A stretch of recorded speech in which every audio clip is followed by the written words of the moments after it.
안녕하세요. 림베시 싱가포르 남자입니다. 오케이, 오늘 주제 뭐냐면 중국 사람, 한국 사람, 그리고 일본 사람부터 그 모습이 어떻게 다른지 한번 바라봅시다. Now today I just wanna talk about something a lot of people ask me for. What's the difference between the looks of a Chinese, Korean, or Japanese? Okay, and I'm going to talk while eating this.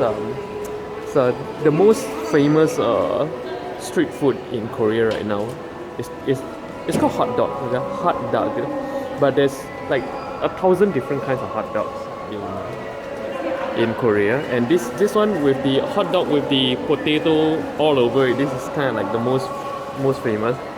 See, Koreans have a way of making all these Western snacks, right? Pizzas, hot dogs, into better versions. In my opinion, I like the Korean versions better. Take a look. Okay. There's cheese on the inside.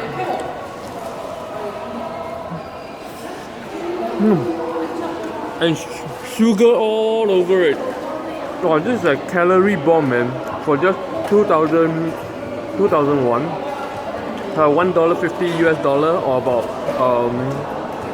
what, $2 plus Singapore dollars. If you come to Korea, definitely have a try. Now,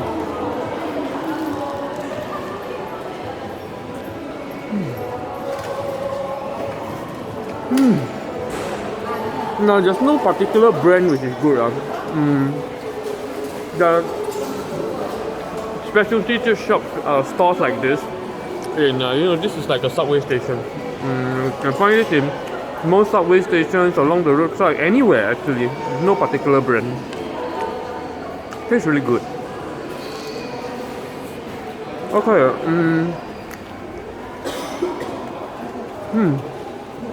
Now back to the topic.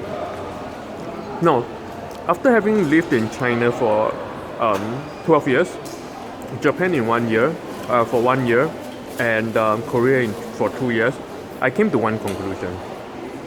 There is no significant difference in the look, natural look. No makeup, no mannerisms involved. Okay, if I put them all together without makeup, and they're just standing still, they're not talking, they're just looking at you, you can't tell if they're Chinese, Korean, or Japanese. Yep. Well, most people can tell on the street whether a girl, particularly girls, are Japanese or Korean or Chinese. Basically due to three reasons. First thing, due to the makeup. Now Koreans, you can tell Korean makeup Koreans have a very distinct makeup style, so do Japanese and then Chinese. So you can tell from the makeup, the way they dress, and then the mannerisms. The mannerism of Korean and Japanese is extremely different from the mannerism of Chinese people. And then you can tell from the way they dress and stuff like that. But if you take all this away, so this is just this one person with no makeup, in home clothes, just sitting there not talking, you can't tell if it's Chinese, Korean, or Japanese. That has been my experience so far. But why is that so? Because when it comes to Asian people, right, like people who look like this, yellow people, there are actually two kinds. We call the Northern Asians and the Southern Asians. Now, I would draw the line around where maybe Fujian, or maybe south of Shanghai onwards, all the way down to Malaysia and Indonesia, what I regard as Southern Asians. So our Southern Asians will have slightly darker complexions, they are shorter, and you can tell from the facial structure, the mouth and the nose particularly is different. Southern Asians have very flat nose, flat and wide, and with a very pronounced jaw, whereas Northern Asians look very high nose, very tall build, big build, and very distinct look, and typically fairer. Now, Chinese, Koreans, and Japanese all belong to that. Now, by Chinese right now, I'm meaning people who are from Shanghai upwards, okay? Because Chinese who are Shanghai upwards and Chinese who are Shanghai downwards, they look very different. So Chinese, Korean, and Japanese all belong to the Northern Asian. So they actually look pretty much the same. And now you want to look at, so the only way to tell if they are truly whatever race it is actually by doing a genetics actually. And if you look at the latest Human Genome Project conclusions, actually in Northern Asia, in this part of the world, there are actually only two genome sets, Chinese and Korean, while Japanese is made up of the Chinese and Korean genome set. Well, look it up on the website, the results are there. And the Korean genome set actually comes from this Siberian side, the ones from Mongolia. They're actually Mongoloids. So if you look at real Korean women, okay, I'm gonna put a picture right now. They look very different from the Korean girls you see in K-pop, right? Because see, a lot of Koreans, they do plastic surgery of two areas. First is the nose. I don't have to do my nose. I already very high nose. And then the face to make it V-shaped.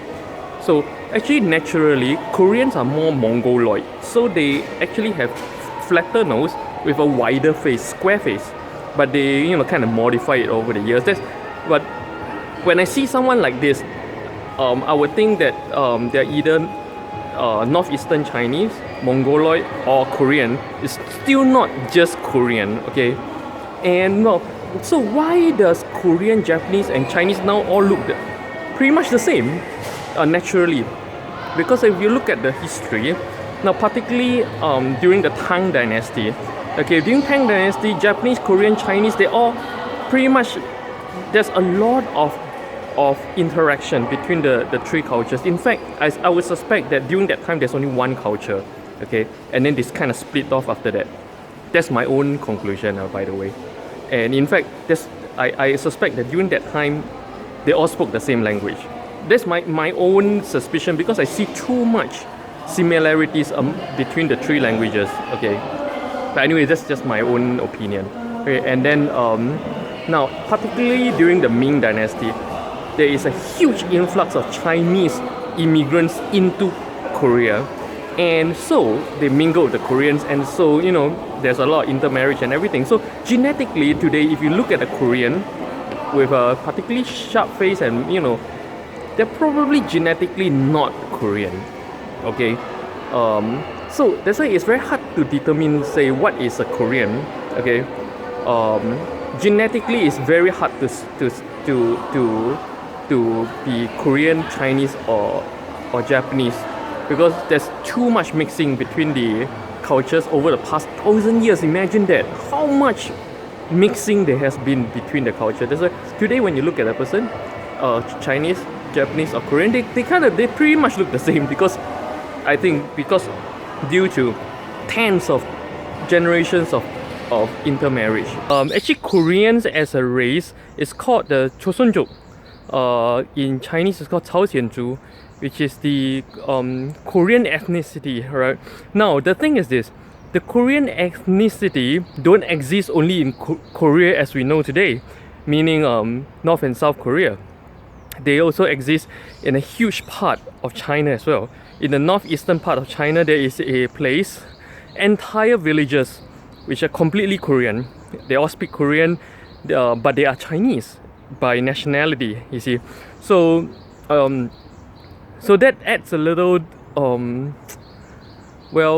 little screw in the clockwork when trying to define what Koreans are, So by ethnicity, I would say the purest form of Korean ethnicity is actually found in North Korea and that part of China actually, where they really still live in the old houses, the kind of old Korean houses, traditional houses. They still wear the traditional clothing, and they still speak the most traditional form of Korean. Now if you come to South Korea and you learn Korean language, it's not pure anymore.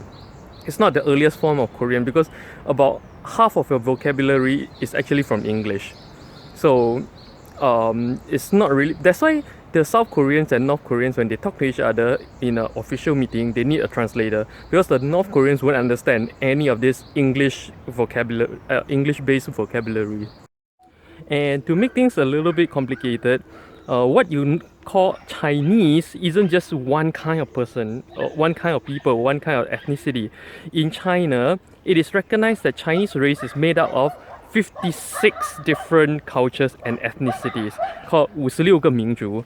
Right? That means what we call a Chinese, right, by nationality or by looks or whatever, okay, there are 56 different kinds of them. And Chosenjuk, which is the so-called Korean ethnicity, is recognized as a race of Chinese as well. In China, it's an official ethnicity of Chinese as well. So by official recognition, even that is Chinese. So so that makes the defining what's Chinese, Korean or Japanese, a lesser extent to Japanese, but more about Koreans and Chinese, a little bit difficult, a little bit complicated. So in conclusion, what I'm trying to say is this: if you take away the makeup, ask them to shut up and not talk. Take away the mannerism, just sit there, do nothing, don't move, and take away how they dress. You can't tell, right, between a Chinese, a Korean, and a Japanese at all. Okay, they are all North Asians, and by today, North Asian genome is so mixed. This really very difficult to actually differentiate them. The only kind of people you can really differentiate, I think so far, are the Mongolians.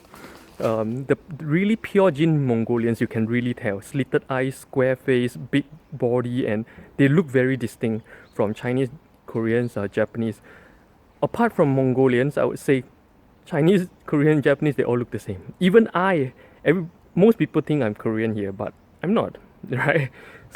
Okay, see you guys next time. Annyeong.